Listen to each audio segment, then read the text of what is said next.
weird, but you're gonna have to change your directions. No, not directions.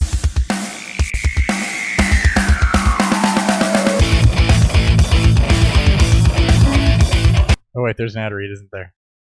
Go ahead. This is all recorded, by the way. So. All right. Big shout out to today's show sponsor, Squad QL, who's going to be an intermission to our intro. The roster management system to help you win your league in 2018. Squad QL gives you an advantage by directly connecting to any league on Yahoo, ESPN, or CBS. It pulls in your roster, league settings, and scoring system to provide recommendations on waiver moves, trading, and it helps you set your lineup week to week to help you get you those wins that you need to make the playoffs.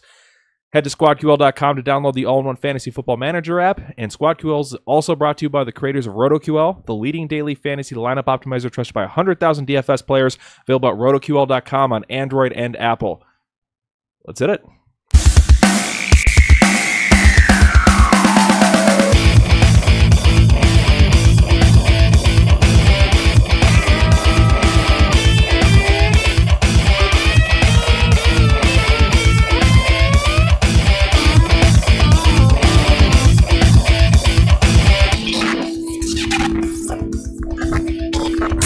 And welcome back to Beer Fueled Fantasy Football, and we are in new studio, kind of. A bit of a haphazard setup job on this so far. It is going to continue evolving over the next couple of weeks. One of the new studios, not the St. Louis branch. No, not the St. Louis branch. This is the Springfield location.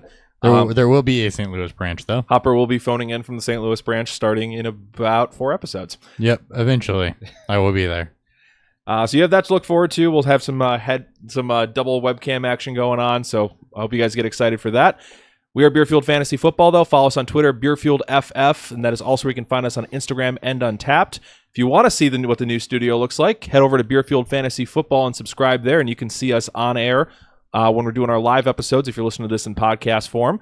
You want to jump on, ask questions. We'll try to answer those in between segments for you, and we'll be back 10:30 in the morning, Sunday morning, to answer all your start-sit questions, talking actives, and news. Individually, if you're just joining us for the first time, I'm Nick Sparts, at Nick Sparts on Twitter. To my right, for the first time ever, is Christopher Hopper. At Hot BFF with 2 Ps. What's up, guys? How are you? Hope you're enjoying your Friday. And is that the first time ever that you said on your right? Yeah. Oh. Yeah, because I was on his left in the hotel, too. And the live episode. Yeah, but we changed formations like 6 times last season. No, it did not really. Did we not? No. Either way, I'm at 3BFF with 2 Fs. Stan Thury looking like he's about to go on a date right after we finish recording here. But depending on the beer, we'll see how good he is at driving. Are you going on the date? I don't know. No, we're going places, though. So if you guys do jump over to the YouTube channel, if you can drop any questions you have, I'll answer all of them there for you. It helps drive content to our viewers to our show by increasing traffic and activity on them. Drop us likes, helps as well. In addition, if you want to give us some additional support, we are setting up a new studio, by the way. Go ahead and hit us up for merchandise, BeerfieldFF on Twitter or BeerfieldFantasy@gmail.com. Or if you just rather give us some straight cash, I'm fine with that too. We have a Patreon, and I can get you a link to that as well. Straight cash, homie. Oh, shit, we have no merch on. Yeah, we have no merch on right now. Hold on. That's the first time that's happened in a long time. So he's going to quick go and do that. Wardrobe change. While he's wardrobe changing, let's get some beer fuel in us. Beer fuel. So while he disappears off camera and gets a hat. He didn't disappear off camera at all. Nope. He was right in the shot the entire time. Except for when he was behind the camera.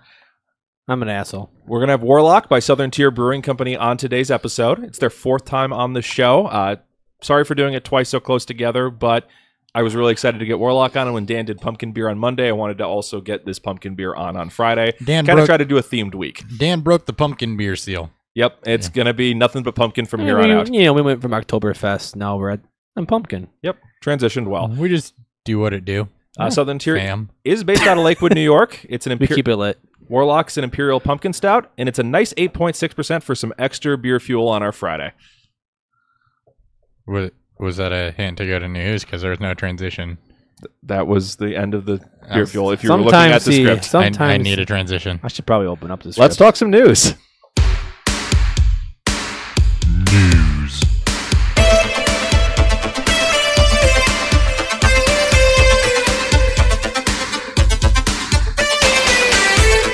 All right, we finally got a full diagnosis on Giovanni Bernard's injury. He's expected to miss 2 to 4 weeks with a sprained MCL, so as long as Mixon can stay healthy, he will have the backfield to himself for the next couple weeks. As long as he can stay healthy. Yep, if he can stay healthy, that's very good news. He's got a good matchup this week. We'll talk more about him later, but that was not supposed to happen. New studio, guys. Sucks for Gio Bernard. All right, and I forgot to add the note on this one too, but there's a report that Greg Olsen may be back as early as next week, and he did get dropped in quite a few leagues. He's practicing. He is practicing on his own. It'd be an incredible comeback. It would, but with how desperate we are for tight ends right now. I mean, I'm not assuming we don't need him. I'm just saying that's incredible. He can come back from this, foot injury? Second foot injury? Yep, it was broken. Broken foot. He's going to come back in like 3.5, 4 weeks. It's nuts. Hopefully. All right. That's all I got for news. We'll talk injuries after we recap Thursday night. Wasn't the Greg Olsen thing kind of an injury-related thing? We'll mention him a little bit later, too. Okay. What the hell happened?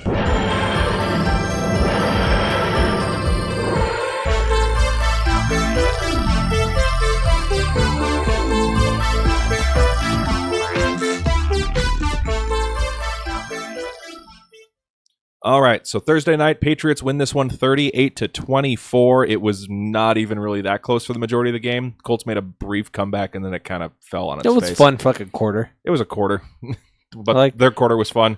Only like half a quarter, maybe. I don't know. All right, on the Colts side, Luck put up 365 yards, 3 touchdowns, 2 picks, but he threw 59 attempts to get there. He's thrown like 130 attempts. 121 in the last 2 weeks. He's averaging over 60 a week. He's on pace to shatter the attempt record by 60 right now, and he's throwing at 6.1 yards an attempt while he's getting there. He's going to get there. There's no running game. There is no running game. So if he throws this much and his shoulder doesn't explode, I'm not saying that's not going to happen, he'll finish as a mid to low QB1 just straight on volume, even with terrible efficiency numbers. It's like the Blake Bortles rule. It's Blake Bortles and Matt Stafford had a baby, and they're going to break the attempts record. That's Matt Stafford does have the attempts record right now. I feel like Blake Bortles and Matt Stafford having a child would be a very marginally good fantasy quarterback. But very attractive. Very good fantasy quarterback. Very attractive. Very attractive. Very attractive. How Blake Bortles is balding and Matthew Stafford looks like he got stung by a pufferfish. Dan has very interesting taste in men. It happens. All right. As Dan previously mentioned, they have no running game. It was awful. 21 attempts, 84 combined yards between Hines and Wilkins. Wilkins looked like the better pure runner of the two, and then he gave up the softest fumble I've seen in quite some time. He literally was just falling backwards and let the guy rip it out of his hands. I wouldn't say it was soft. It was a great defensive play, more so than just him. He should have held on to the ball. It was sure. Usually you should hold on to the ball. He fought for like 3 or 4 more yards. Got greedy. So Hines saved his day off the receptions as we expected. So if you're in full PPR leagues, he gave you 7 for 45 on 9 targets. As long as Hilton's out, he is a great PPR start, but otherwise I hate this running game. Yeah, I do too. It's a mess. It's gross. Really messy. All right. So there was 11, 9, and 7 targets to the top receivers in this game just based on pure volume, but all were below 6.6 yards per target. No touchdowns for any of them. That's Rodgers had 11, Grant had 9, and Pascal was 7. Pascal also gifted an interception to the Patriots defense. He was for you. bad. He was 1 for 7. And what did he do last week? Didn't he just catch a touchdown pass? Is that why everybody was hyping Zach Pascal? 6 or 7 receptions. He had like 60 yards. I mean, he had a Colts week, and he had the touchdown. So yeah, it was a decent week last week. I don't know why anyone was hyping him over Grant or Rodgers. I had him in DFS plays. That's because he was cheap. I don't know why he was getting hyped over Grant or Rodgers either. It He shouldn't have. Didn't make a whole lot of sense. Anybody can have one good week. It's worth a pickup and a hold, but you don't start somebody. Looking at you, Kevin Ogletree. Oh, Kevin Ogletree. Fucking Kevin Jesus. Ogletree. John Kuhn. He still haunts my dreams. All right. Most of the production did come from the tight end position in this game. Ebron had the game of his career, 9, 105, and 2 on 15 targets. Did have one bad drop, but otherwise he was going nuts. Yeah, but the drop made the internet light up.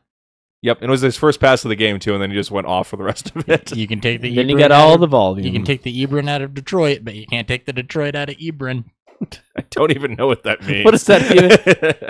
It means you dropped a football. But yeah, he looked excellent in this one besides the drop. He kept leaving injured and then come back and score again. So he's been doing that all year. Yeah, I'm just going to roll at least with it. since last week. You have no better options at tight end, so you're going to continue starting. I mean, as long fuck, as Eric Doyle's out. Swoop might be productive if Jack Doyle's not playing. Yep, and Swoop got in on the action, 344 and 1 on 3 targets, and he was got cut last week. I swear he did. That's what I saw. And they signed him to the practice squad, and they called him up this week. What the hell? Whatever. I don't. Whatever, NFL. Whatever. Reasons. I don't control things. these organizations and what they're doing. I just Maybe report. we should. What the actual shit? So he barely missed a second touchdown as well, and that was where the gifted Ebron touchdown came from for his second touchdown. I assumed you were super pissed for your DFS play. Yeah. Okay. Not playing against Ebron. On the Patriots side, Brady was excellent. It would have been even better if Hogan and Gronk hadn't just gifted interceptions to the Colts defense. Gronk, great defensive play. Hogan's was fucking horrible. Okay, well, I'm just it saying. matches my opinion on the two. I'm So just saying. yeah, offense looks much better though with Edelman back. It seemed to be moving much more efficiently. People were making plays, and Hogan basically got written out of the offense completely where he belongs. Well, it looks better because they still have only 2 running backs. Yep, they have 2 running backs. Both were valuable. Continue should be in most matchups unless it's just a terrible one. Start them both. Michelle got 19 touches, 110 yards, and a touchdown, including an awesome 34-yard touchdown run. And then White was 12 of 77 and a touchdown. Had 14 targets in the game. It was exclusively through the air for the yardage. He was 2 for 0 rushing. Both are mid running back 2s to high running back 3s in most matchups until they either sign someone or Burkhead makes it back if he makes it back. So at this point, start both of them unless the matchup's terrible. I'm surprised they won't bring one on just in case. But Kenjon Barner. He was cut. Again? When they activated Edelman, he was their roster cut. Yeah, they only had 2 running backs on roster last night. That's pretty Or yikes. active last They're night. going to have to activate. They're going to have to sign somebody. Or think. activate somebody. But they want to hold on to like 8 receivers. All of a sudden, they had All of a 3 sudden, forever. yeah. 68 of Brady's 44 attempts went to White, Gronk, or Edelman. So those are the only 3 pass catchers you can consider starting until Gordon can actually start exceeding the 5 target limit. He had 4 in this one. Did get you the touchdown. It's kind of a weird play. It's progress, and that's what you want to see for some hope in another week or 2. But I'm still not starting him in normal-sized leagues. No, not yet. I need to see it for a week, and I need to see at least the volume be there for a week to do that. In terms of volume, Gronk and Edelman were both fine, and they're going to have better weeks than this. So things are looking up. The offense seems to be trending in the right direction. Gronk was pretty all right, too. Yep. Time for an in and out. Oh, we're doing that here? Sure. Man, these show scripts. We should probably look at Monday them. hangovers. I really didn't today. I was trying too hard to get my notes done. We were busy. All right, so in or out before we get to these games. So we have 3 categories. We have in, we have out, and we have check back Sunday. So shouldn't this be in, out, or check back Sunday? Right? For in, New band. I swear I have an in or out drop. Keep talking. I'm going to try to find it. Of course. for running back, Chris Carson and Alex Collins have been confirmed to be in. They got upgraded to full participation practice on Friday, and they will be playing. For So will outs, Freeman, just in case people don't know. yep. If we didn't mention them on Thursday's episode, don't worry about them. They're going to play. For outs, running backs Leonard Fournette, Gio Bernard, Darren Sproles are all out. Hamstring, knee, and hamstring for those guys. Fournette was ruled out, I believe, as of early as Wednesday. Yeah. And the other two were ruled out today. Huh. For wide receiver, you got John Ross and Randall Cobb both ruled out, so the Packers are going to be running with less than a full slate. Oh, And then Cobb is out for sure. Cobb Yeah, has been ruled out Cobb's for out. sure. Okay. Bump Geronimo, maybe. If he plays. He's not out of, I don't think he's He's out of not- protocol yet. He's not out of the woods. He's not been cleared, and there's no guarantee Adams plays. I don't think Yep. Allison plays. More on that later. Yep. Wide receiver, and then John Ross out means Malone's going to get promoted to the 3. Tight end is Evan Ingram out.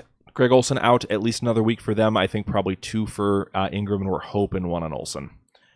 For Checkback Sunday, the more fun list. Dalvin Cook hamstring, though, as mentioned in Thursday's episode, don't even start him anyway. It's a terrible matchup. Yeah. He'll play, though. He'll probably play and get 10 carries. Corey Clement, quad. I don't think he goes again this week, but we'll get you more information before the noon kickoff in that game. And then Matt Breida, knee, should go. Yeah. But he's still got the questionable tag, and we haven't gotten a full practice out of him yet this week. Wide receivers is a complete shit show this week. Devontae Adams, calf injury. Geronimo Allison, concussion protocol. So you may have no green You have starting. 3 rookies going, folks. 3 rookies. You could. Yep. Marvin Jones, ankle, got hurt in Thursday's practice and only got a limited session in today. Ooh. So Wow. That would just shoot Galladay off the charts. Jones, that's cool. And Tate's already off the charts. Sammy Watkins got a limited session with a hamstring. We thought he'd miss this week, but he may actually get to suit up. It's a terrible matchup anyway, so probably avoid him if you can. But Yeah. he may be able to go out there for you if you're It's desperate. good for Mahomes if you play him. Will Fuller hamstring Again. and Kiki Kuti hamstring. When the fuck did that happen? What the shit? I'm just What's up with all the hamstrings? I don't know. It's The whole fucking list is hamstrings. 2018 year of the hamstring. I'm gonna have to start liking turkey. Larry Fitzgerald back and knee. What? He should play through it, but he's probably going to be gimpy I again. didn't even hear it. Larry Fitzgerald back and knee injury. Pay attention. Oh, I thought you said back and knee, and I'm like, Back and knee. his back knee. Here it is, back knee. Front knee's still good though. Marquise Goodwin hamstring and quad. He is a game time decision. That's what he's been dealing with. That game's gonna be ugly. Ted Ginn knee did not practice today. Let's go Traquan Smith. Let's go That's be Traquan. Actually, It's more Meredith. Cam Meredith for Meredith, sure. probably. I don't know that I love either of them, but And, more on and that this is later. like firmly in the who cares category, but Devontae Parker quad may Literally, not go. who the fuck cares? Who cares? All right, that's all I got for this. Let's start hit all of our game previews for the week. Weekly preview.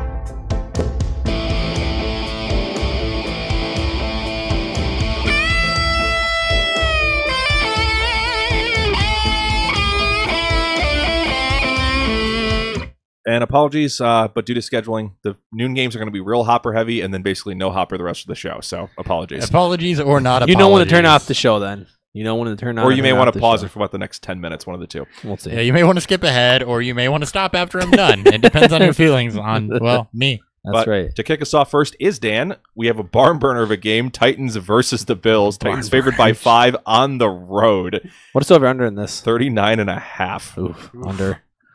Under? Under. Oh, man. Under? All right, we'll start with the Titans here. 3 starts. Lewis, Davis, and the defense.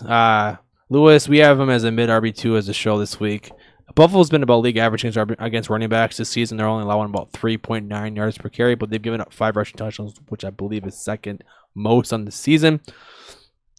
And Lewis has been the most productive back of these two. So I like him this week. This game could be a lot more run heavy than pass heavy, which is, I think, going to factor in more into the passing game here. But I did say Corey Davis here. He's going to get Tre'Davious White, which will lower his which will lower his ceiling this week. But he's getting an insane 32% target share right now. He's getting all the red zone targets. If Mariota is continuing to get healthier, I think Davis can be able to withstand this tough matchup and at least give you his floor week with some upside. Then as to defense here, the Bills have given up the most points to defense or to DSTs this season at 13.25. Titans are a top 5, I think, for all of us this week. I think they're my 2, if I remember Yeah. right. And then as for your flexion streams, Mariota, I think he's mid to low play this week. The tough start for Buffalo's defense against quarterbacks, but they've only given up 12.53 points per game in the last 2 weeks. That's against Rivers, and I believe I forgot who they played in week 3. But they've been better against quarterbacks these past couple weeks. And then Taywan Taylor, he's the second receiver on this offense right now. I'd like to see him put together more multiple week spans, but he had a nice week last week, and this offense can support 2 pass catchers. We've seen that before. And then you're not playing Derrick Henry. It's a good matchup for him. On paper, it's a good matchup, but he's showing shit this series. 3 yards per carry and only 41 rushing yards per game. And then as for the Bills, really simple. You're going to sit everybody, and you may want to flex McCoy if you have no choice. But I would even shy away from that. And that's pretty much it. All right. Todd Gurley just ruined Tariq going. Oh, did he? Yeah, it was hilarious. Oh, boy. Here you go. All right. You guys can have fun with that. Well, Hopper, you got to talk about the Broncos versus the Jets. Jets favored by 1, 42.5 point over-under on that I'd one. rather look at Todd Gurley ruining Tariq Cohen. Jesus. I don't like this game. Let's start with the Broncos, I guess. Case Keenum. The Jets are marginal against quarterbacks, but Case hasn't thrown a touchdown in 3 weeks. So Gross. go ahead and sit him. So the answer to the question, was it Diggs and Thielen? Yes. Yes, it was. Yes, Yes, it was. It was absolutely Diggs and Thielen. And Rudolph. And Rudolph and Murray and Shermer And McKinnon and the ghost of Devin Aromashadu and whatever else. Devin or Roma should do.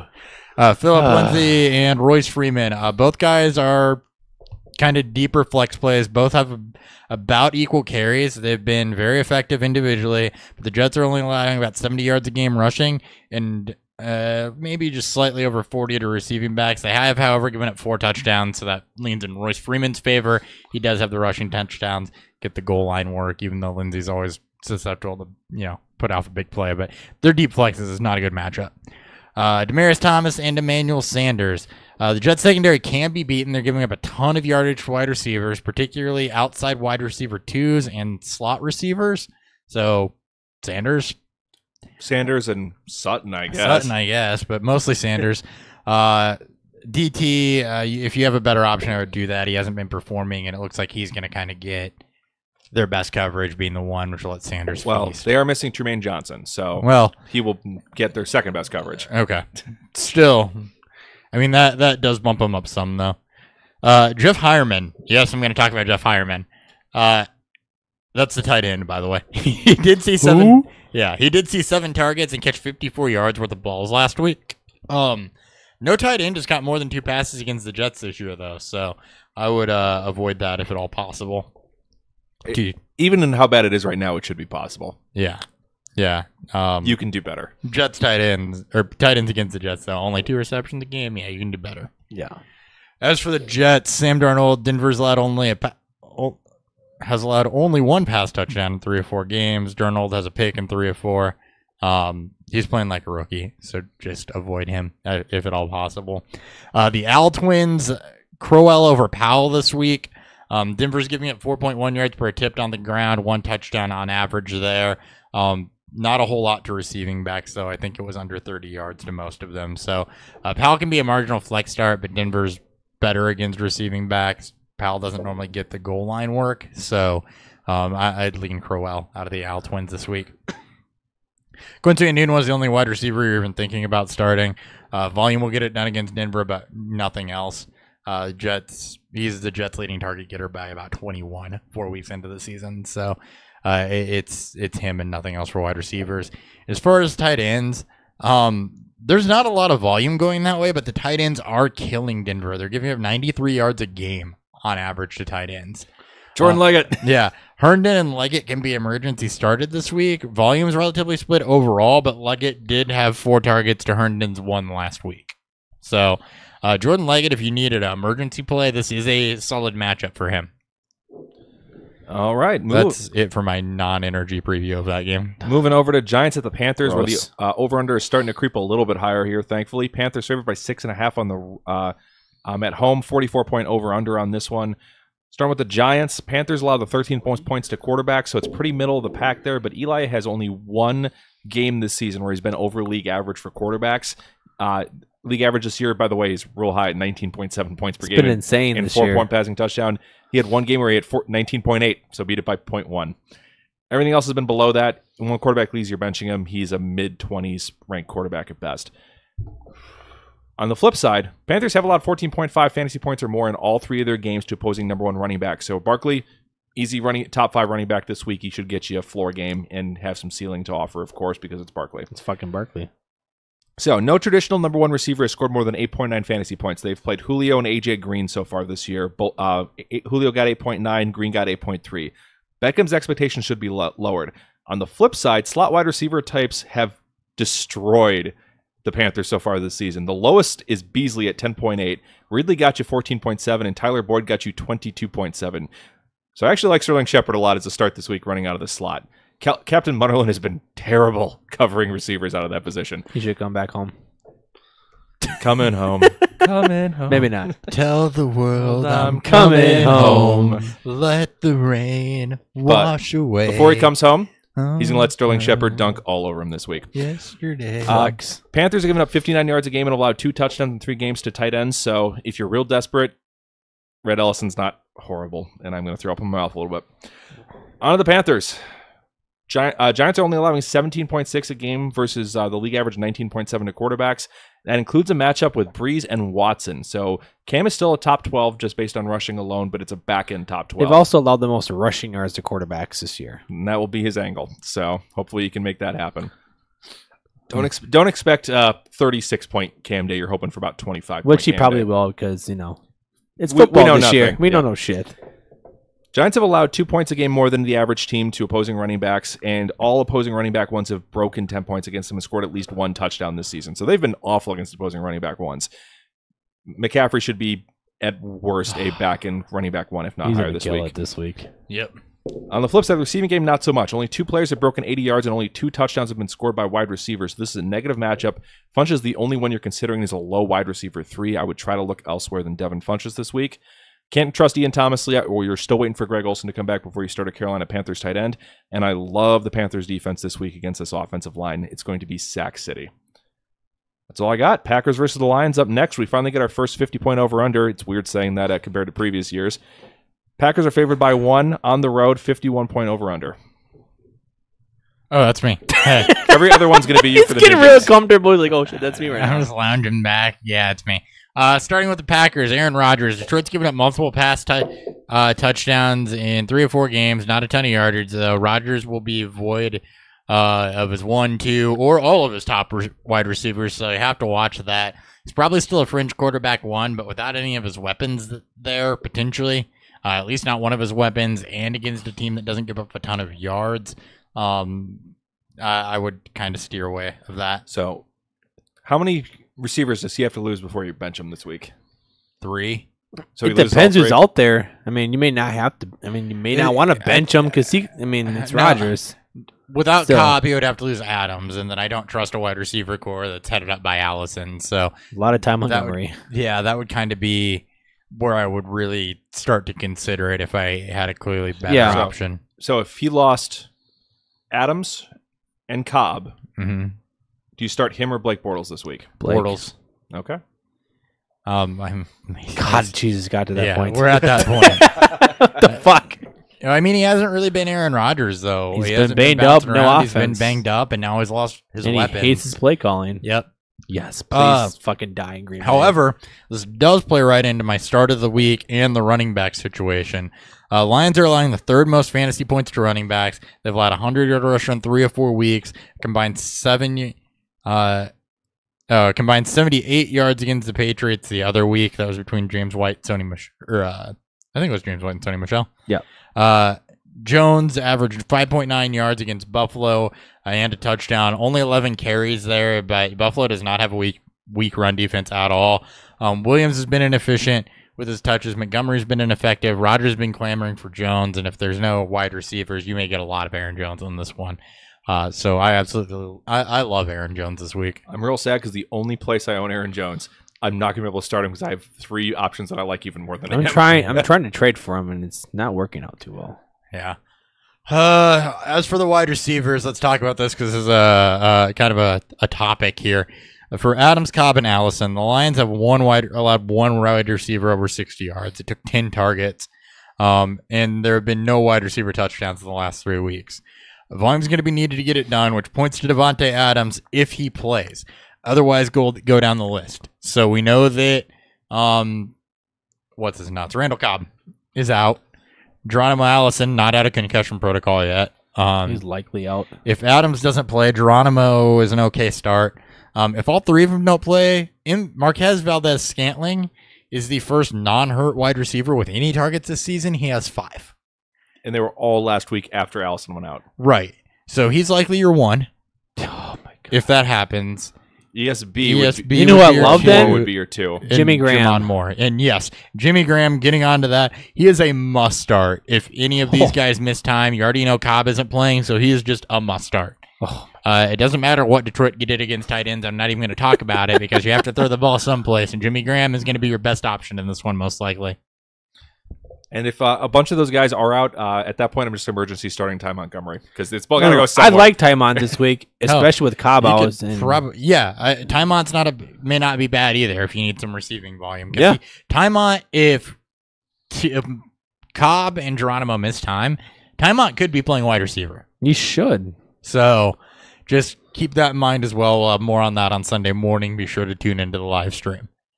As for the Lions, Matthew Stafford, 30 or more attempts in all games, multiple touchdowns in 3 of 4. I like him as a kind of a mid to back end quarterback 1 this week.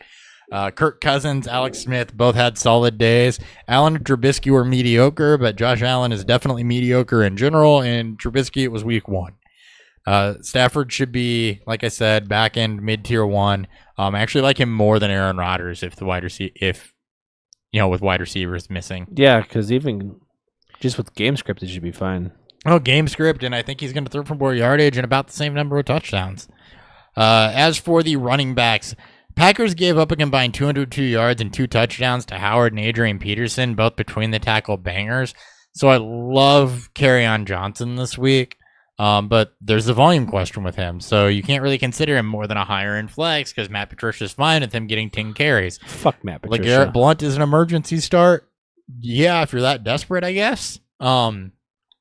Just because of what the numbers have said so far this year, and they're still giving him carries for some reason.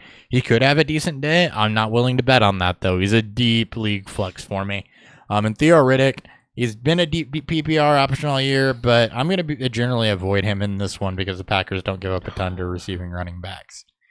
As for the wide receivers, Marvin Jones is out, you said, Nick?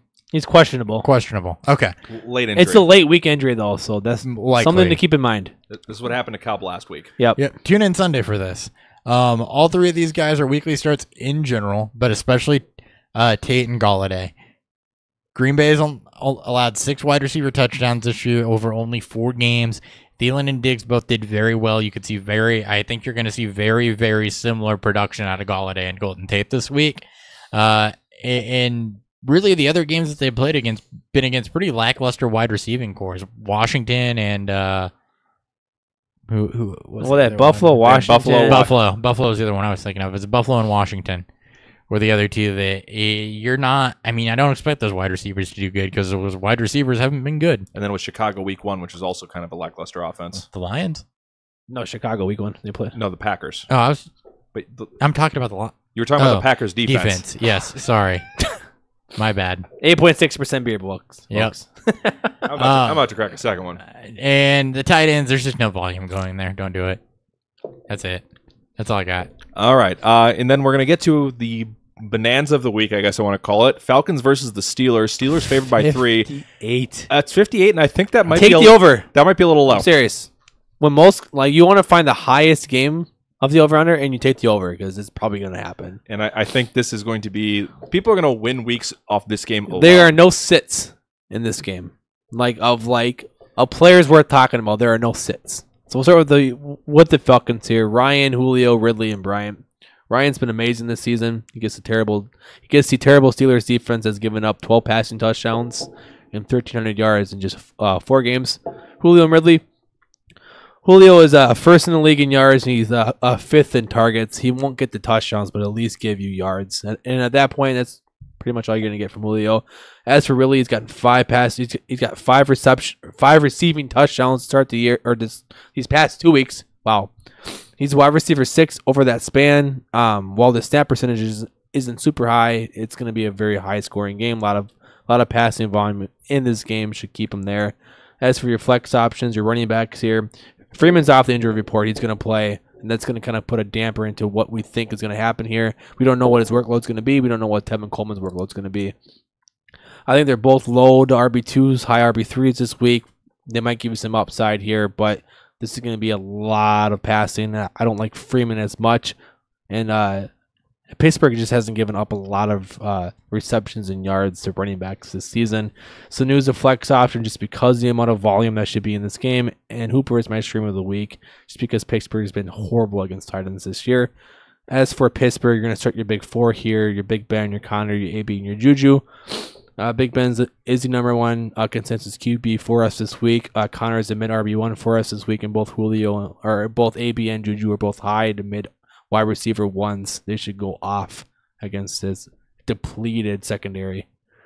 And as for your flex streamers this week, yeah, just McConnell. McDonald, he hasn't given you a lot of volume, just 5 targets each week, or these past 3 weeks in all 3 of these games, but he gives you those big plays that you love for. And Lance McConnell. Yeah, Lance McConnell. It's his brother.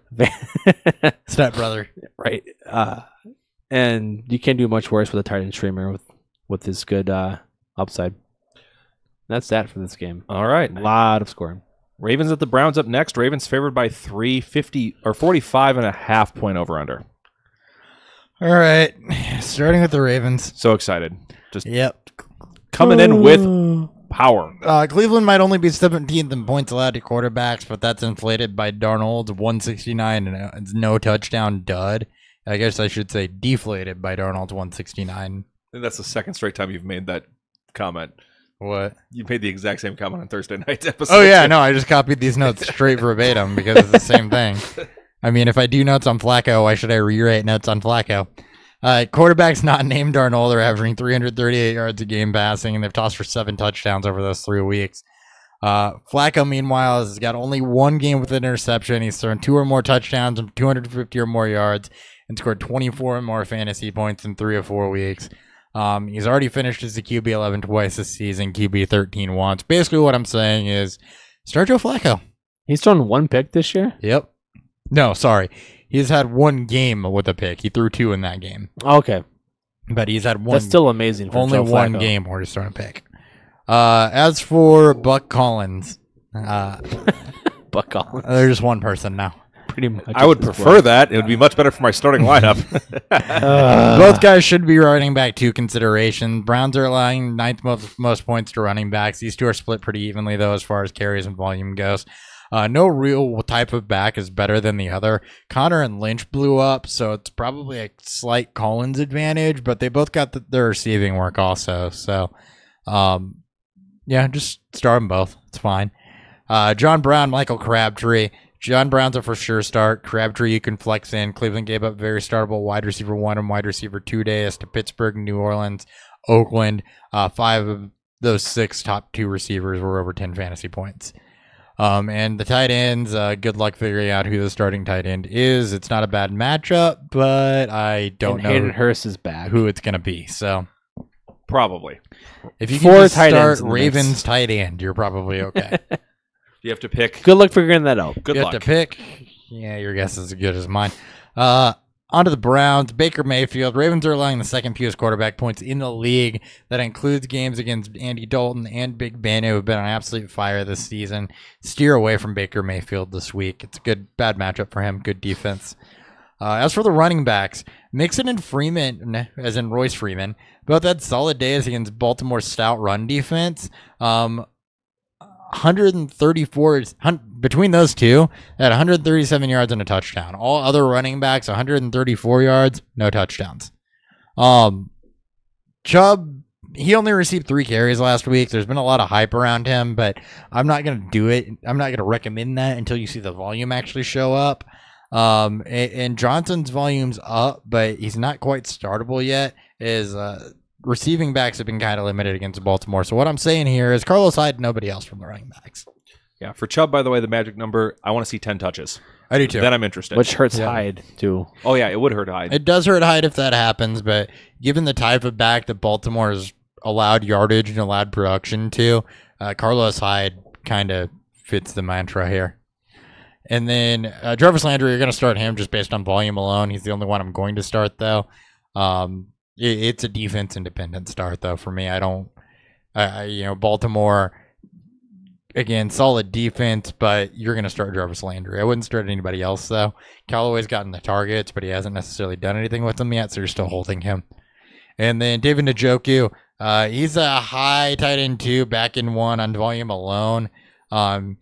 McDonald was fine against Baltimore, as was CJ or Uzama.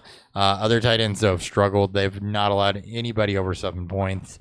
So I would just, I don't know if you can sit Njoku, but if you can, do it. If you're in a situation where you have Hooper and Njoku, you're probably leaning Hooper this week. Yeah. I would. Or McDonald. All right. That all you got? That's all I got. I'm assuming Ravens defense is a must start. Yeah. Always. Defenses aren't people. All right. Jaguars at the Chiefs. Chiefs favored by 3 at home in this one.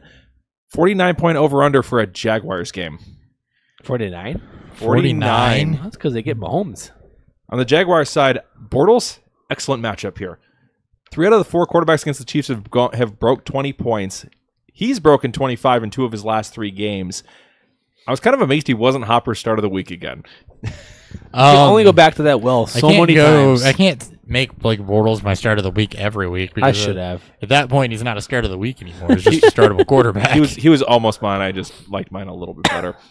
Yeldon was almost my start of the week in this one. Chiefs have allowed 8 running backs to break 10 fantasy points and half PPR in the first 4 weeks. He'll get the majority of the work in this one. He's an easy RB2 play at worst.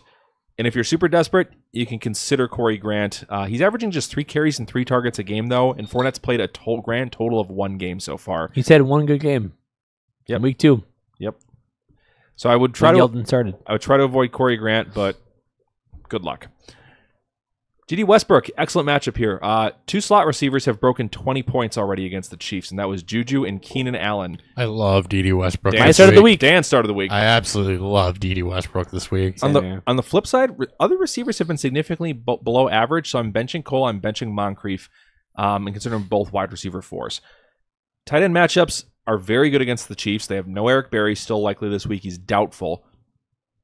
So, considering they're giving up 3.4 more points than league average, I assume ASJ is going to get 70 yards and no touchdowns this week. So he's a solid streamer. He's going to go 5 for 30. 5 for 30. Five He's for done th- it like five 3 for- times this year. No, every tight end does that. 5 for 5 30. for 30, no touchdowns. Yep. And this is probably the only time we say it this year. I would try to bench the Jaguars defense if you can do it. No. No? Depends. If you can get I would try to. if you can get Tennessee's defense this week. Tennessee's defense is fine if you can get them off of waivers. I would start them over Jacksonville. Tennessee, Baltimore. I mean, I doubt anyone drop based on Baltimore. what I've seen out on the waiver wire, you're not benching Jacksonville's defense. Maybe though. Denver if I they got dropped. grabbed Denver a few places. At least across the 14 leagues that I'm in, there's not really a situation where you can pick somebody up that I would start over Jacksonville.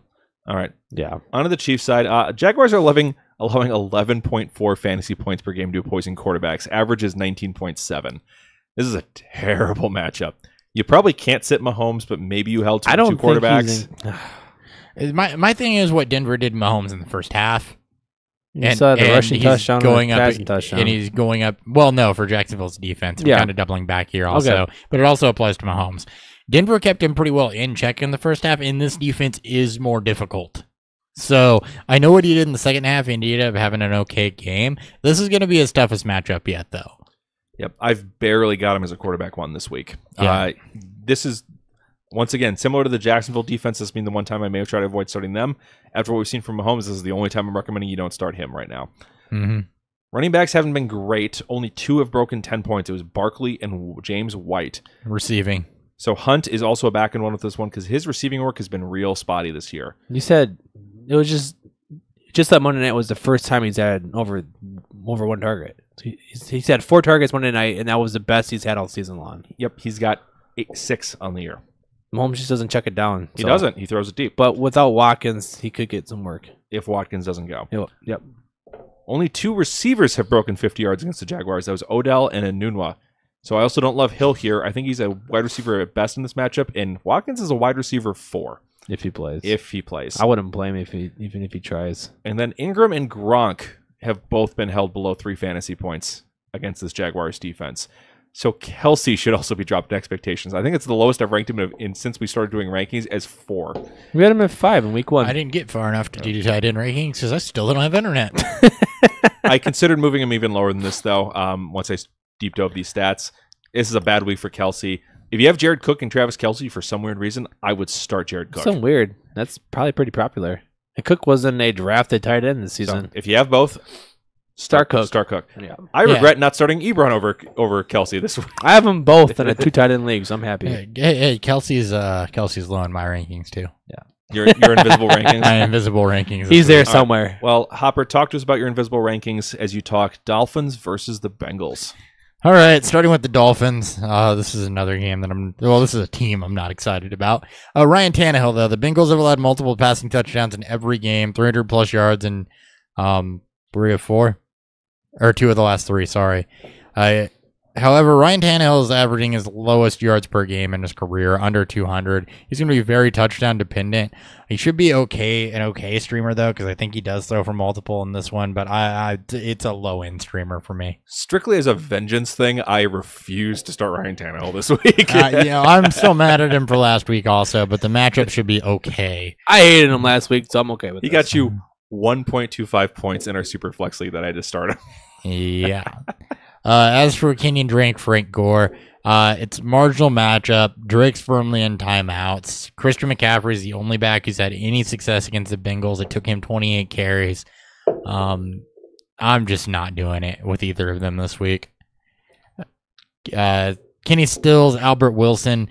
Stills can be started as a wide receiver type. 3 type. Wide receivers in all areas are successful against Cincinnati, but none of them have been otherworldly. They've just been, above average. It's kind of like everybody's a wide receiver 2 against Cincinnati. So Stills is a wide receiver 3 because this team is very big play dependent. There's not a lot of volume. They don't run a lot of plays. And Albert Wilson can kind of be ran out as a wide receiver 4 also. Again, it's just volume. The Dolphins aren't running a lot of plays. So you're telling me that the Dolphins don't run a lot of plays, or the Bengals, I should say, their defense is a microcosm of the fantasy wide receiver community in general. Yes, everyone's a wide receiver. Everyone's a wide receiver too. Yeah. And then Mike Gesicki, Colts were good against them in week 1 with their tight ends. Ebron and Doyle both performed, but beyond that, there's been nothing. And Gesicki hasn't gotten on any volume either, so I would just stay away from that. So really, in this one, outside of Kenny Stills, I'm not happy about starting anything. I fucking hate this team. It's not because it's a great matchup either. I just don't like what the Dolphins we don't have know shit for about fantasy. this team. Worst 3-1 team ever. Yeah, right? It's like, what the fuck? It is. There's no way they should be 3-1. The defense is doing it. As for the Bengals, though, Andy Dalton, aside from Brady, this is going to be the toughest quarterback that Miami has faced. So they've been relatively good against quarterbacks, but again, outside of Brady, they haven't really faced anybody that tough. With 3 touchdowns last week, Dalton still tossed multiple touchdowns in every game. To me, he's just kind of a must-start at this point, the way that he's been going to start the season. I got a tough decision somewhere where I have to pick between him and Cam Newton. I got Breeze, Mahomes, and Dalton to pick from in our Superflex Listener League. More on Breeze later. Yeah. Mixon, absolutely start him. Bengals running backs have been very solid. Miami is allowing the 4th most points to them, including 1 touchdown a week on average. There's no Geo, so it's all going to be Mixon this week. Absolutely start Joe Just Mixon. stay fucking healthy, please. AJ Green, Tyler Boyd. Nick covered this in detail, but basically Green's going to get the Xavier Howard treatment. Boyd's going to be free to feast. I'm not going to go into all your stats or anything like that. Go listen to Wednesday's episode if you want those. Shameless self-promotion, that shit. Back to Thursday. Or Thursday. Sorry, we didn't. Wednesday. Wednesday. Thursday. Wednesday. They're Wednesday. They're Wednesday. Whatever. Uzama and Croft. There's no eye for it because his ankle's facing the wrong direction. Uzama has out-targeted Croft and generally looked better doing it. And he's out-snapping him. He is, but Miami's kind of the cesspool of the standard tight end scoring line. It's like every tight end they played has gone for about 30 yards and 2 to 3 receptions and 5 to 6 targets. And you hope for a touchdown. And they played you hope for a touchdown. So Uzama's, yes, exactly. Uzama's a pretty good emergency play, but that's about all he is. Yeah, I've got better tight end streams for you later. We have a question. Oh, we do? Oh. I wasn't paying attention. Traded. I'm sorry. So from Jimmy, he traded Matt Breida for Carlos Hyde. In PPR, he didn't say which PPR, but is that smart or not? It's kind of one of those wash trades for me, honestly. I love Breida and Hyde right now are both kind of the. I think Hyde's safer Best- just because Breida could. He's been banged up a bunch. It's one of those situations where, like, Breida's got some health issues. We got some questions. Can he hold up And to the that workload? offense is taking. Whereas with Hyde, we've got, is he going to hold on to the job? Yeah, we got a Chubb issue. But the worst, Yeah. I think, as long as Hyde's still performing with Mayfield there, is that Hyde's going to be at least efficient, and he's not going to completely lose that All right, job. we've watched Hyde this year. Efficient is not the word I would use to describe him. It's Without Mayfield. Without Mayfield. Yes, with Mayfield, it's turned around. It's been better. Got Against better. Oakland, he wasn't great. He was still below 4 yards I a mean, carry. you've got 2 weeks of bad, 2 weeks of good. Quite honestly, I'm okay with Carlos Hyde for Matt Breida. I don't know that it's necessarily a giant improvement, but if you valued him more, that's a fine trade. It's a side grade. It just depends on how. It depends on the next 4 to 5 week schedule for them. I think for me, and just if Brady can get healthy. I've got him very close. It's not a big difference either way. It's just side grade depending on who you want to favor more. I have major red flags with both, so it's definitely not a win or a lose for me. We're going to know more in 4 or 5 weeks on how this turned out. Mm-hmm. It's risk with both. You got more of a track record with Hyde. Yeah, that's true. Burrito, Thanks for the question, Jimmy. Yeah, appreciate you. Moving on. The Bengals? No, I was actually done. That's why Dan jumped in. That's why I jumped in. We do it before between teams, and then we review a beer. Well, we do. Oh shit! Look at that. We're there. Hashtag transition. Kind of. Show scripts. Which means I can finish this. We are kind of drunk. Beer review.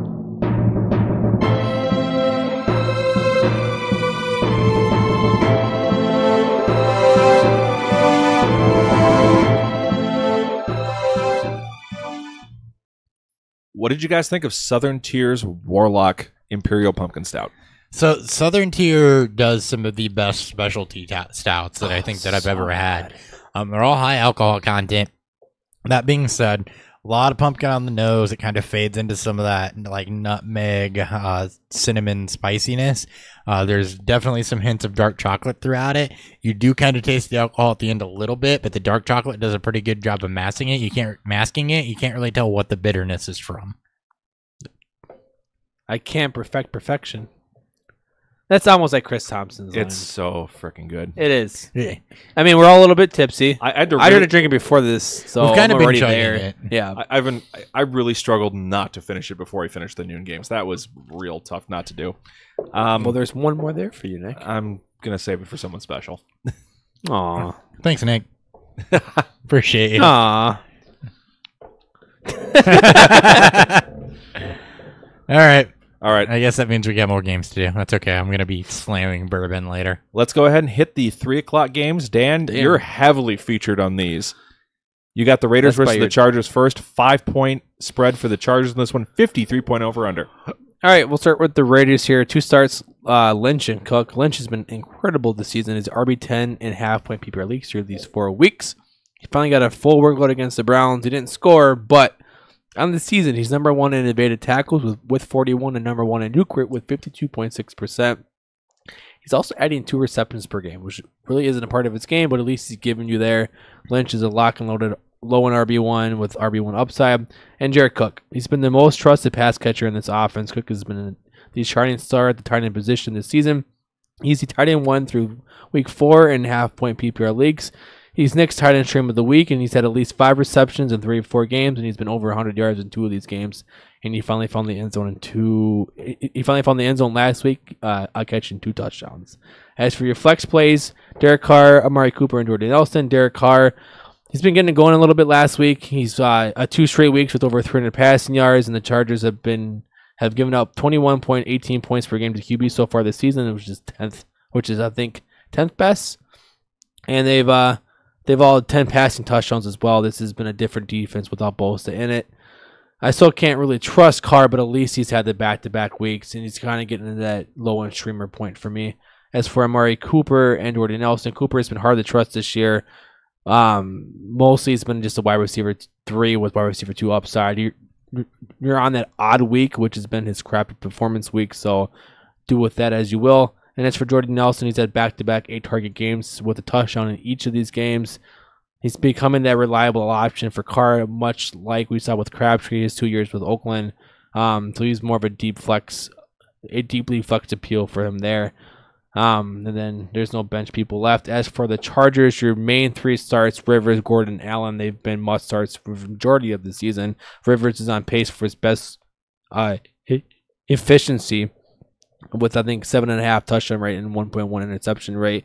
And Gordon has been amazing this year. He's the RB3 in the season in half-point PPR leagues, and he actually hasn't given you those dud games that he's known to have been doing. He's been an RB1 at best most weeks, and in week 3 he was RB13, which has been his worst week. The efficiency hasn't necessarily been fantastic for Gordon, but at the same passing work has kept him. Passing work has kept him to a nice floor though, and he gets goal line work. He's been at worst the RB13, a high end 2. I love Melvin Gordon. Yeah, he's been fantastic this year. As for your flex plays, you have Austin Eckler, Mike Williams, and Antonio Gates. Eckler hasn't gotten the touches, but he's been a big play machine. He's got 4 breakaway runs this season. And the Raiders just have, they've given up the 7-month running backs this season at 23.5 points this year. So what I mentioned last week with Eckler, though, he's gets most of his carries when they're ahead.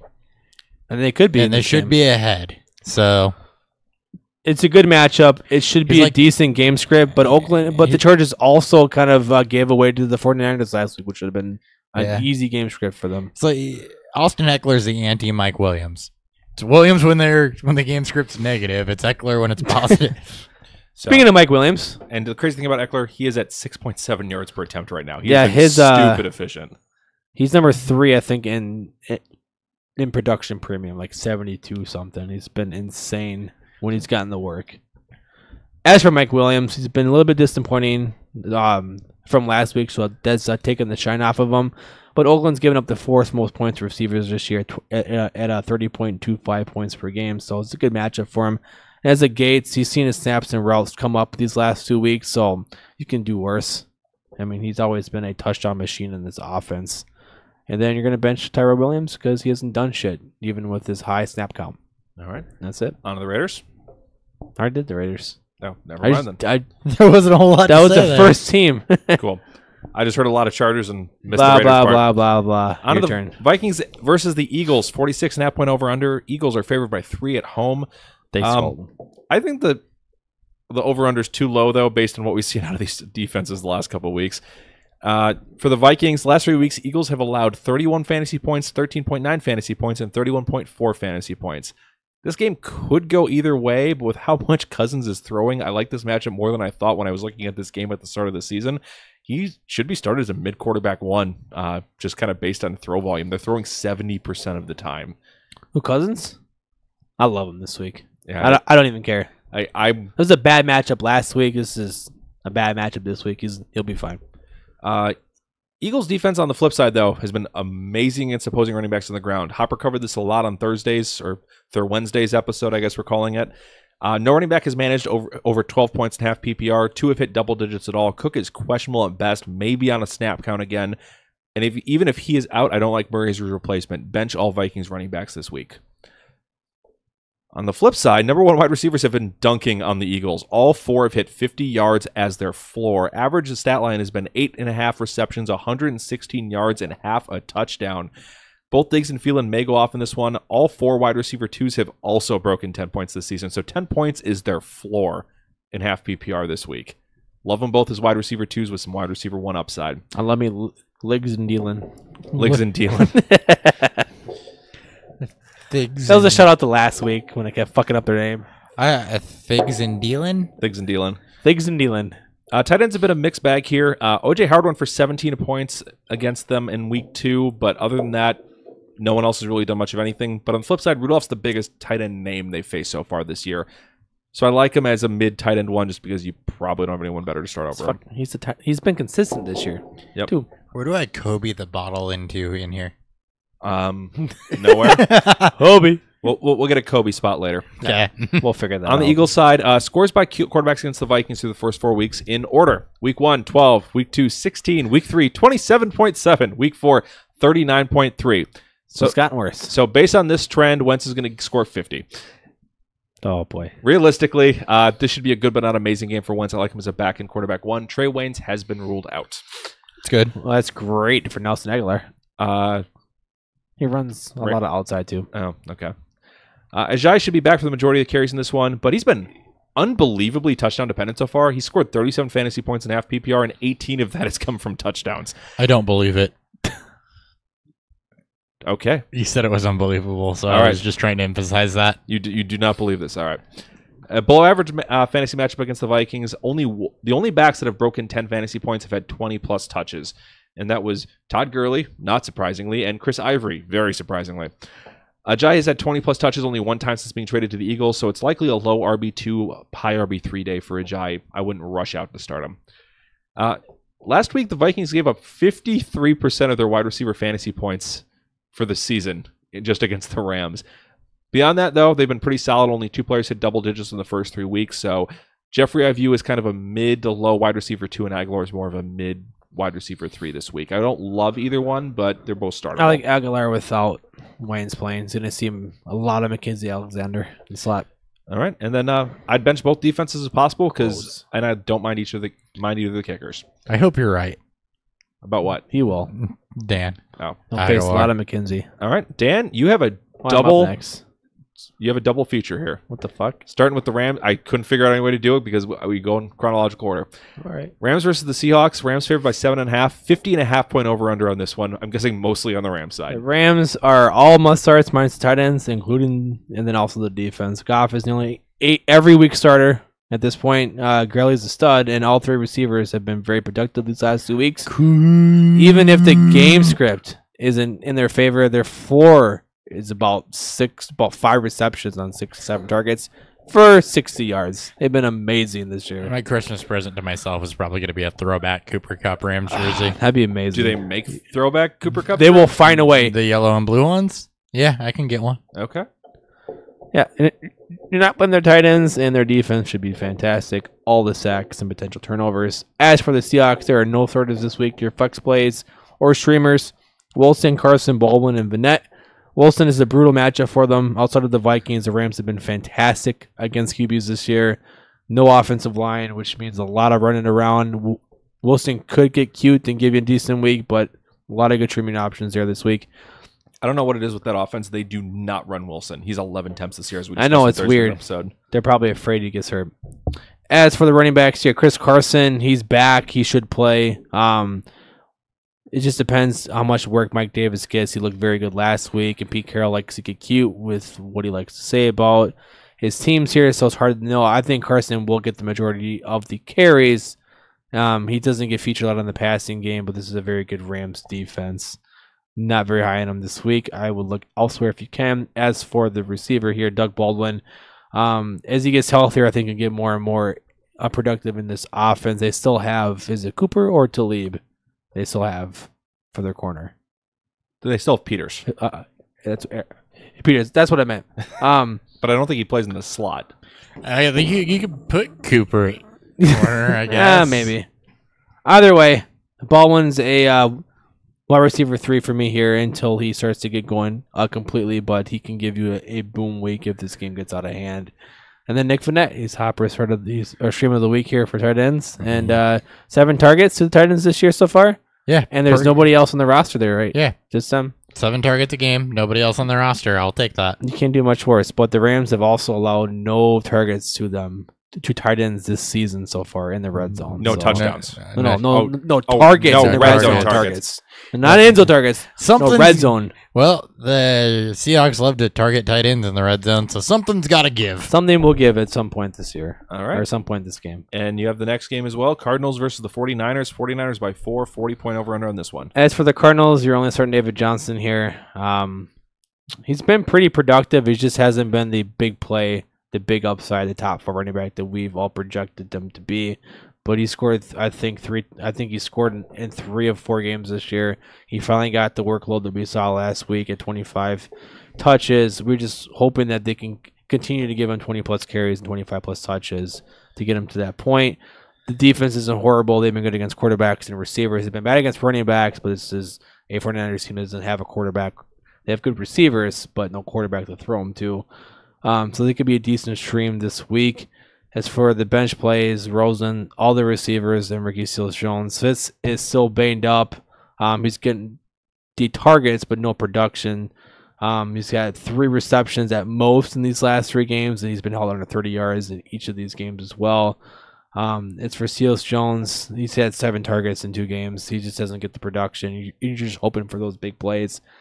I wouldn't play the tight ends from them this week. As for the 49ers here, Ferdinand Breida and Kittle. Breida's healthy, or if he plays, this is a great matchup for him. Cardinals have given up the most points for running backs this year. They're giving up 8 total touchdowns to the position and over 100 yards per game to the position. So Breida can stay healthy. This is a great matchup for him. And Kittle, he's been the one consistent in this offense. Even though he won't get the 82-yard bump play that gave him that big stats this week, he tends to be the guy that gets the work in this offense. He's third in target share at 22.8%, fourth in receptions at 18, third in receiving yards at 316, and fifth in yards per reception at 17.6. Kittle's a great play. We have a question if you got a second. Go ahead. John Tyler would like to know, what should I do with Tevin Coleman and Giovanni Bernard? I start Tevin over Gio. Well, I don't think it's a start. I think it's you a, better not start Gio. He's not playing. I think it's a roster question. Oh, true. Tevin is a hold. You don't do anything with him. Yeah, You try to avoid starting him if possible. I think Gio's a hold until we... And Gio is a potential cut. If you have IR slots, stick him there. Yeah.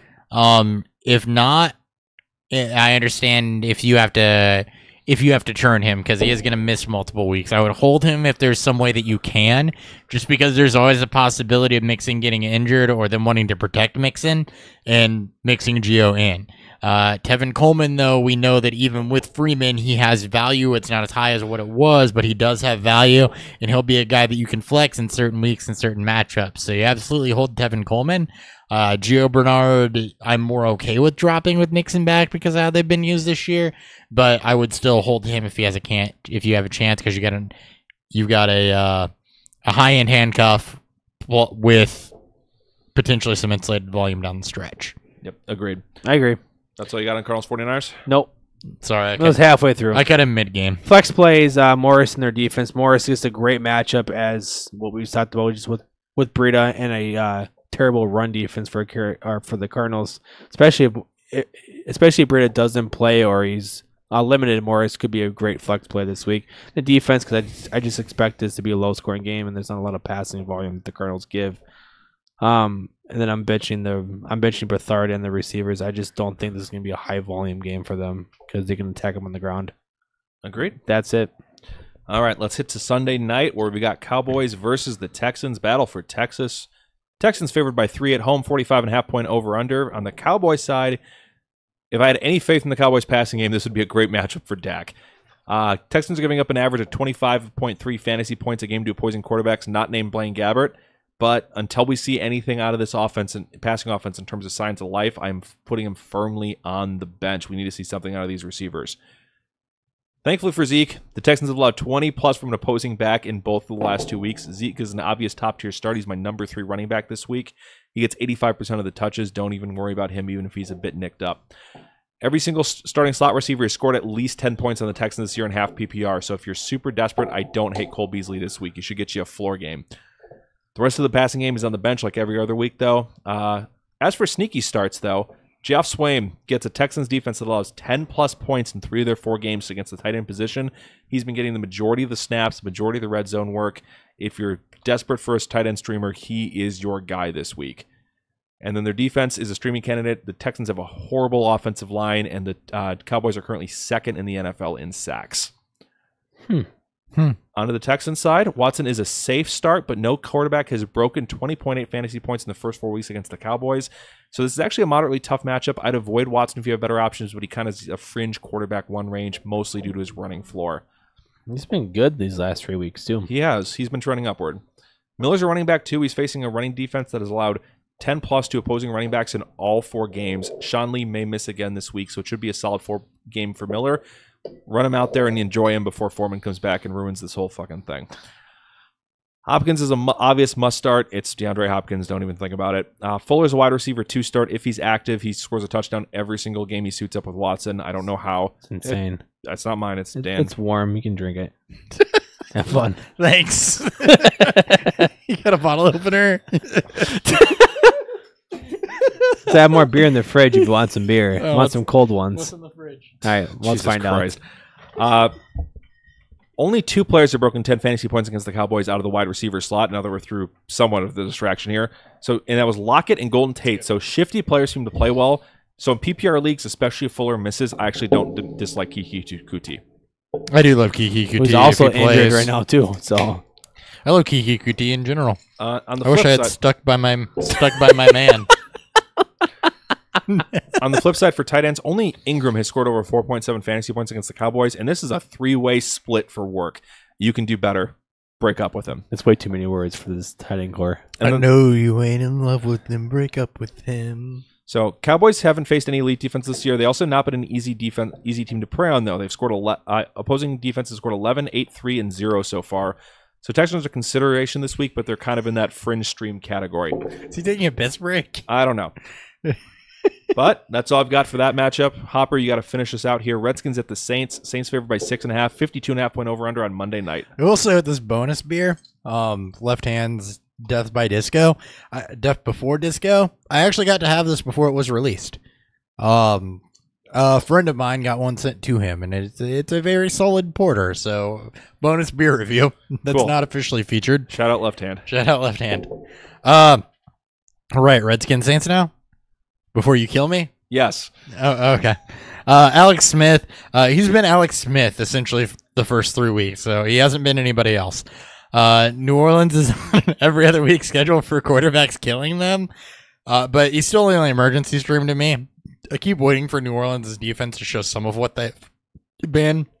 They finally did last week, so just kind of cautious there. Adrian Peterson is a volume-based running back too, but Thompson's what I really like here. Teams aren't able to run a ton versus the Saints. However, when targeted more than 3 times, backs are going for over 40 yards, and Chris Thompson will probably see about 3 times those targets. So I do love Chris Thompson this week in any form of PPR format. Adrian Peterson, at this point, for me, he's a flex player because I got Mark Ingram back, but he's fine as a running back too as well. Jamison Crowder, Paul Richardson. Saints have been generally bad against wide receivers this year, except for last week. Richardson is the one I would consider starting over Crowder. We haven't seen it from Crowder. Richardson's has flashed a little bit, gotten some volume, so I would lean that direction if you have to start a Redskins wide receiver, but I still don't like starting Redskins wide receivers regardless of the matchup until somebody shows me something. And Jordan Reed, shout out to the fantasy footballers. Just invoke Rule 86 at this point with the state of tight ends right now. He's a plus start. And on to the Saints. For the Saints, as for Drew Brees, there are some things about Drew Brees that do concern me this week. First off, Kamara and Ingram are back. Washington against the pass defense against quarterbacks is okay. But Kamara and Ingram being back is the thing that really concerns me, because if they can run the football and the defense is what it was last week, you could get another game manager Breeze type of situation, 1 touchdown, 2 touchdowns. So it is a little concerning to me. They are at home, so I do like it more. But he's a back-end quarterback 1 kind of with Aaron Rodgers for me this week. Washington is giving up pass touchdowns, but they're not really giving up yards. So just kind of be cautious with Drew Brees this week. Don't expect a blow up. For Kamara and Ingram, Redskins have yet to face a back that has gotten more than 10 carries. That will change this week. Both rushers and receiving backs have generally been efficient. Rushers more so than receiving backs. They're getting 4.8 yards a carry on the ground, which is very good. 5.7 through the air, which is very mediocre. And Kamara is banged up. So He'll be fine. He'll be a lot okay. of Ingram, hopefully. I hope a lot of Ingram. As for the wide receivers, I'm only recommending a Michael Thomas start here. Washington's allowing the fourth fewest wide receiver points, and he's the only one that's getting any form of volume, even with Ginn out. Meredith might be okay in deeper leagues, but mostly just Michael Thomas. As far as the tight ends, both are marginal. Washington's very good against tight ends. They've only allowed 1 to go over 5 points, so not starting them either. Saints defense is an okay play this week. Washington's, because it's the Saints I'd shy away from. They just haven't really, other than a Green Bay that's out of sync, faced this level of competition. So, all right, that's all we got for today's episode. It's just a quick wrap up. Reminder that you can follow us live on YouTube 10:30 in the mornings on Sunday if you want to cover all breaking news, inactives, and answer all your questions for Week 5. or Monday, Wednesday, Friday nights now. And starting in continuing Monday, Wednesday, Friday, we'll be able to jump in and ask questions in between segments on those episodes as well. Follow us at Beerfield Fantasy Football and hit that subscribe button. Except are we doing Thursday next week? We'll figure that out. We'll figure that out. I've got to move on Friday, so it'll either be Thursday or a meatless episode. We'll let you know. I want to give one last shout out to Squad Q on RotoQL for sponsoring the last 18 episodes. So thank you so much to those guys. They've helped support the show. Go ahead and check them out at squadql.com or rotoql.com for that. Wish you'd been good to me. We are Beerfield FF on Twitter, Twitter, Instagram, and Untapped. Individually, I'm at Nick Sparts. We've got Dan Thury across the table from me. At Theory BFF with 2 Fs. To my right, for at least a few more episodes, is Christopher Hopper. At Hot BFF with 2 Ps, and we'll put myself on your left on the split screen when I get down to St. Louis. Just to make it more comfortable. That way it's still on your left. Yes. All right. I appreciate the idea. Thank you so much for tuning in, guys. Good luck in week 5. We'll catch you guys next time on Beer Fueled Fantasy Football. See ya. Tingly. Later. You like that? Yeah. You like that? You like that? You like that?